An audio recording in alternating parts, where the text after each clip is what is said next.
Doctors of Reddit, what made you say how the F is this person still alive? Witnessed accident with a trailer, flip 4 times at 75 miles per hour on a highway into a ditch right in front of me. A 12-year-old wasn't wearing a seatbelt and was thrown from the vehicle through an open window. He had a superficial laceration of his leg and was in shock, but otherwise apparently unharmed. We did a quick trauma evaluation of the family, everyone seemed okay, and applied pressure to the kid's bleeding leg until EMS got there. When we were running to the wrecked car as the dust was settling, I was sure we were just going to see disembodied pieces of that kid everywhere, but he was really lucky. Wear seatbelts, folks. Everyone who remained buckled in the car didn't even have a scratch. Not a doctor, but a student nurse. I had a patient come into the psych ward from the emergency department after he had cut off his own right arm from the elbow down with a fucking chainsaw. He only survived because he apparently had some kind of rare clotting disorder that prevented him from bleeding to death. He was severely schizophrenic and believed that his arm was going to grow back. Edit. I didn't expect this to blow up the way it did. I love this story because my dad was a psychiatrist and I finally have something way weirder than any of the tales of his profession he ever told. Happy y'all found it as interesting as I did. Not a doctor, but firefighter. We had a 30-year-old male put a shotgun in his mouth pointing up to his nose, pull the trigger and survive. We show up, work him, he's breathing, but missing most of his face, and we transport him. He survives and we are all amazed. 3 months later he does it again, but a .22 to the temple, it bounced around and exited through his eye. He survives again, with some mental deficits and a glass eye, but still one of the craziest I've seen. Not his time to go, I suppose. Not a doctor, but I do have a story. Friend of a friend. She was hiking and got a scratch on her leg. Later that night she wasn't feeling well, so she went to the hospital. They said it was flu and sent her home. She went back the next day and was diagnosed with sepsis. She wound up in a medically induced coma and had to lose all 4 of her limbs and have a lot of internal issues as well. She's doing great now with prosthetics and an amazing attitude. I helped take care of an old dude who had one leg amputated and had broken his other leg, so he was seeing us because of that. He was on oxygen and not being very compliant with using his wheelchair. We were talking with him and he was getting really argumentative. How am I supposed to chop wood in a wheelchair? Was what he kept demanding.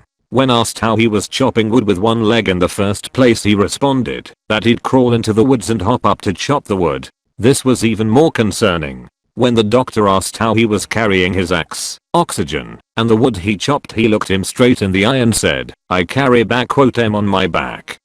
Not sure if he was serious, but he was pretty dang grizzled and looked like he may have been crawling through the woods. So I'm imagining in my head a one-legged bear of a lumberjack with a face full of hair crawling through the woods in winter with eyes looking up and ahead, thirsting at the oak 100 meters from his cabin. Takes him an hour to crawl with 15 kilograms of life support equipment and a tree-killing axe, does a one-arm push jump from prone and fells the oak twice his width with one stroke, ties all of the 50 meters oak to his waist with a chain and crawls back, takes him half an hour. Older woman called 911 for chest pain. Her vital signs were shit, and she had the look that anyone who's ever seen a patient about to die will recognize instantly. Her EKG suggested multiple blockages in her coronary arteries, and we had to put her on a ventilator shortly after she got to the ER because she deteriorated so quickly. Cath lab confirmed the EKG findings: complete blockage of one artery and 99% blockage of 2 other major arteries. Unfortunately, it was too extensive to resolve with PCI, so the only option was to fly her to the university hospital in the city for an emergent triple bypass. It turned out that she'd had multiple episodes like this, but not quite as severe, over the last 6 months, and had refused bypass surgery not once, not twice, but 3 times in favor of a Mediterranean diet. Well, at this point she didn't have much say anymore and family agreed, so off to the OR she went. I took care of her again about 4 months later, and she actually seemed to have made a remarkable recovery. She triple bypassed a triple bypass. As a student, had a young guy come in who self-inflicted a 22 to the inside of his mouth and passed out. Awoke the next morning Didn't recall the night prior. Went to work. 2 hours into work he says he's not feeling right and starts acting odd. Co-workers call EMS. They take him in, and the ED is working him up, and in the process notices a mix of clear fluid and blood in the back of his mouth. They call ENT, and get a caught head.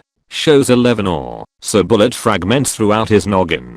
The guy was acting by that time completely unfazed. I was very fazed. Kind of a retelling, but one time a cadaver on which I was performing an autopsy had a lung which was flipped upside down. When I tried to flip it to the proper position, bloop, it flipped right back to upside down. After some due diligence we realized the lung was a transplant, and the surgeons who performed the transplant had attached the organ incorrectly. The lung had been fighting to be upside down its whole life in this other man. After 15 or so years, the man eventually moved in a way that allowed it to flip over, resulting in his death. Not really a how the fuck is this person still alive, but more of a how the fuck did this person live this long with this condition. Wow, that's really awful. If the surgeon's mistake cost the guy his life. Best one I saw was a guy shot in the back, half an inch from his spine. He was totally stable sitting and talking to us. We saw the bullet sitting in between his SVC, aorta and esophagus with injuries to no vital structure. Walked out a day or two later with just a band-aid. Literal millimeter either way and he would have been a corpse, paralyzed or needed major reconstructive surgery. Edit. To be clear, we saw the bullet on CORD scan. Med student here. My most memorable patient was a particularly pleasant middle-aged man who was flown back to my hospital in the Midwest after suffering a 6-story fall from a hotel balcony in the Caribbean. The story goes this poor fella just arrived at his hotel planning to spend a week in paradise. Immediately upon arriving to his hotel, he stepped out on his balcony to watch the sunset and leaned on the railing, only to have it collapse underneath him. He fell 6 stories straight down and suffered bilateral open tibial pilion fractures, which are particularly high energy and difficult to heal. The poor guy apparently fell into a locked backyard and his wife and kids had to listen to him screaming in pain and bleeding for over 2 hours before they could get the fire department to break down the gate. He was taken to the hospital on the island he was staying where he was stabilized, and they recommended he have both legs amputated. He begged to be shipped back to the United States, and apparently, the government got involved and flew him to Miami, where he was externally fixated and transfused several times. I guess he had some internal trauma as well. About a week later, he was shipped up to the Midwest to my hospital. Literally blew my mind the shit this poor guy went through, just because he wanted to enjoy a vacation. Sadly, I think that he ended up losing one of his legs anyways, because his wounds wouldn't heal, and he ended up with osteomyelitis, bone infection. Sounds like the hotel owes him a major payday. A few years back my wife was doing clinicals at the local hospital while still in school and a guy came in with a blood sugar of 9. And he was totally conscious/lucid. As a type 1 diabetic myself I almost fell off my chair when I heard that. Damn, that's the lowest I've ever heard. I once had a blood sugar of 21 that I was completely conscious and aware when I was having it. All I felt was a little low, like the way you'd expect to feel at 70. I just treated it and went back to my business. It's really amazing how diabetics can get such low blood sugars. It's probably partially because of hypoglycemic unawareness. I think that's how I had a conscious 21. At that time in my life I was having lows a lot, but it's still baffling. 15 years ago my mum dated a guy who had both a brain tumor and leukemia. To treat the leukemia they had to stop treating the brain tumor and vice versa. He was given 2 years to live. He told my mum that he needed to focus on getting his affairs in order and spend time with his kids. They'd only been dating a few months, very casually. Saw the dude a few weeks ago, still kicking. Still has the tumor. They successfully treated the leukemia, but now he has osteoporosis and a sort of not epilepsy. They found out he had brittle bone when he had a seizure and broke a lot of bones falling down. But he's just getting on with it. Couldn't kill the guy with an axe. Working in an Aboriginal community, a woman walked in complaining of a head itch behind her eye. She was told to take a seat, and as she turned around she had a butter knife sticking out the back of her skull. Apparently a drunk relative came home and stabbed her while she slept. Edit. Yes, she survived. Was flown back to Townsville for imaging, then on to Brisbane for surgery. How strong do you have to be to stab a butter knife through someone's skull? 7 strongs, or 3 strongs and 5 drunks. Not a doctor. But March 2018 my father, who is a type 2 diabetic, ended up in the ER because of high blood sugar. Don't remember the exact number, but his blood sugar was over 1000. Handfuls of doctors and nurses told me that was easily the highest blood sugar reading they'd ever witnessed. They couldn't believe he was alive, or at least not in a diabetic coma. His blood was the consistency of syrup. It, generally, takes a long time to die of high blood sugar. Low blood sugar is getting snapped. High blood sugar is being put in an Iron Maiden while being waterboarded and forced to watch Beverly Hills Chihuahua.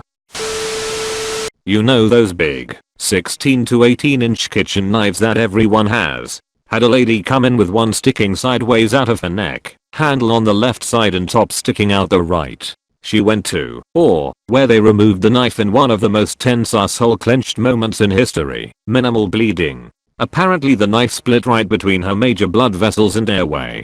Was lying right against them. Didn't scratch em. Absolutely incredible. Who has a 16-inch knife? My longest is an 8 inches. I keep impeccable honed. Another 10. That's longer than my rocker pizza cutter. Mistype on my part. I meant 6 to 8. I have an 18-inch machete. Must have been on my mind. My bad. My dad walked a mile to see a friend and tried to walk up the stairs. Couldn't get up one step. Walked back 1 mile to his office. Looked up who his doctor was, since he hadn't seen one in 20 years, and drove there. No appointment. Drive hooks him up to an EKG, but it's fine. Tells him there's a cardiologist next door. It's the end of the day. They'll see him. Just in case. They hook him up to a blood pressure monitor while he's on a treadmill. The monitor is behind him. He can't see it. He starts walking. They set a countdown timer for 3 minutes, and about 30 seconds in, one of the nurses steps out of the room. My dad is watching the timer and it counts down to 0. He feels fine and figures he's going home, but the door opens, and 2 ambulance attendants are wheeling in a gurney. While he was on the treadmill, his blood pressure dropped to 0, then restarted, then dropped to 0 again. The nurse who stepped out of the room dialed 911. They let him finish because they figured as soon as he stopped, the heart attack would start in earnest. Quadruple bypass later and he lived, but note, he said he never felt the same. A bypass is not a panacea. Edit. Panacea, solution to all problems. Apparently, not a commonly used word.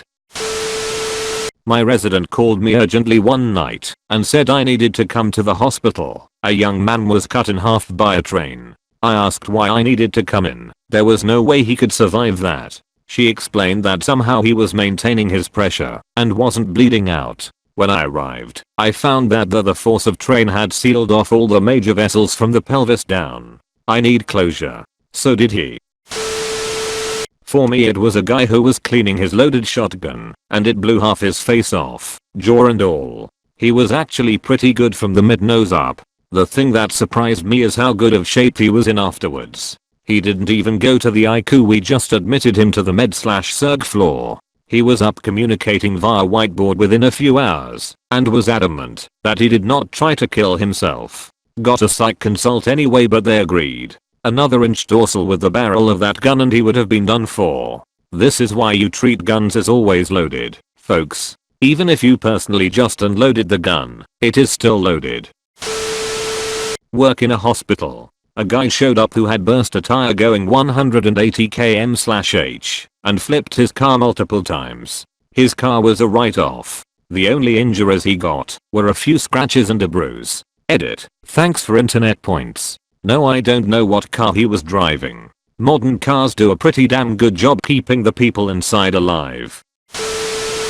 An unlucky/lucky guy forgot his keys and was climbing back into his own apartment through the window. His cousin/friend thought that he was an intruder and pointed a gun at him and pulled the trigger as the unlucky/lucky guy opened his mouth to say don't shoot. The bullet went into his mouth and clean exited the back of his neck. After surgery, he was totally fine in a few days, somehow missed all major structures.